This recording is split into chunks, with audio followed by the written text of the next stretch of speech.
সারা দেশে চলমান গ্যাস সংকট অসহনীয় পর্যায়ে গিয়েছে সপ্তাহখানেক হলো। শিল্প কারখানায় উৎপাদন ব্যাহত হচ্ছে, বাড়িতে চুলা জ্বলছে না, বাধ্য হয়ে অনেকে সিলিন্ডার গ্যাস ব্যবহার করছেন। সিলিন্ডারের বাড়তি খরচে হিমশিম খাচ্ছে মানুষ। দুর্ভোগ বাড়ছে, সাথে বাড়ছে অসন্তোষও। প্রতিনিধিদের পাঠানো তথ্য ছবিতে ডেস্ক রিপোর্টে দেখুন বিস্তারিত। শীতকালে গ্যাসের সংকট নতুন কিছু নয়। নিম্ন তাপমাত্রার কারণে সরবরাহ লাইনে জমে গিয়ে বাধাগ্রস্ত হয় স্বাভাবিক প্রবাহ। কিন্তু এবার পরিস্থিতি ভিন্ন। উৎপাদন হ্রাস ও ডলার সংকটে এলএনজি আমদানি না হওয়ার পাশাপাশি চাহিদা বেড়ে যাওয়ায় দেশে গ্যাসের সংকট এখন প্রকট। ব্রাহ্মণবাড়িয়ায় প্রায় 22,000 গ্রাহকের প্রতিদিনের চাহিদা 12 মিলিয়ন ঘনফুট, কিন্তু তিতাস গ্যাসের সরবরাহ মাত্র 5 থেকে 6 মিলিয়ন ঘনফুট। ভোর থেকে গ্যাসের চাপ কমতে থাকে, বেলা যত গড়ায় ততই নিভু নিভু হতে থাকে চুলার আগুন।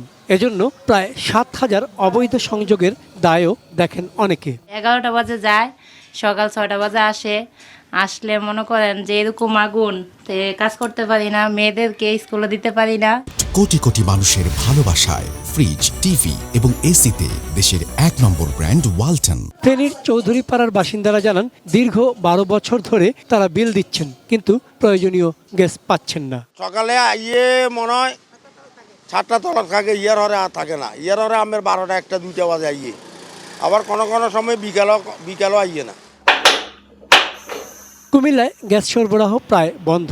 বাড়িঘর, হোটেল, রেস্তোরাঁ, কলকারখানা বা সিএনজি ফিলিং স্টেশন, কোথাও গ্যাস নেই। গরমের সময় তো আছে, আর শীতটা আসলে রাত্র 12:30 থেকে ফোনে একটাই গ্যাস আসে, সকাল ভোর আবার ফোনে 5টায় গ্যাস চলে যায়।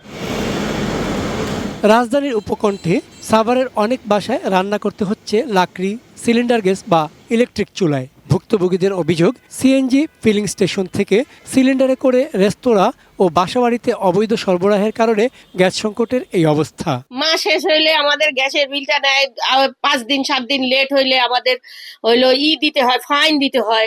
তাহলে আমরা এই যে সরকার যে আমাদের কাছ থেকে টাকাগুলো নিতেছে, সেগুলি কি বৈধ টাকা নিতেছে না অবৈধ টাকাগুলো নিতেছে? গাজীপুরের বিভিন্ন কারখানায় উৎপাদন অর্ধেকে নেমে এসেছে। কয়েক মাস ধরে গ্যাসের পর্যাপ্ত চাপ না থাকায় ডিজেল চালিত জেনারেটর ব্যবহার করে উৎপাদন চালু রাখতে হচ্ছে।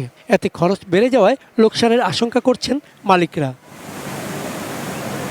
চন্দন পাল, ডেস্ক রিপোর্ট, এটিএন নিউজ।